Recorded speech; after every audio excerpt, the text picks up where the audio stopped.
இந்த பேலியோ டயட்னா என்னது ma'am first? Paleo diet அப்படின்னா பேலியோலித்திக் ஏஜ்னு இருக்குது. அந்த டைமில் நம்ம ஹியூமன் பீயிங்ஸ்க்கு ஒரு ஸ்டீல் கூட யூஸ் பண்ண தெரியாது. நம்மளுக்கு வந்து கத்தி கிடையாது, ராடு கிடையாது, ஒன்றுமே கிடையாது.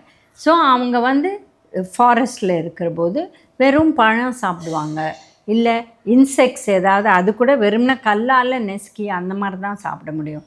குக்கிங் கிடையாது, ஃபயர் கிடையாது. ஸோ அந்த மாதிரி பேசிக்கலாக ரா வெஜிடபிள்ஸ் அண்ட் ஃப்ரூட்ஸ் இதான் சாப்பிட்டாங்க அந்த டைமில். குக் பண்ண முடியாது. இந்த காலகட்டத்தில் அது ரொம்ப கஷ்டம்.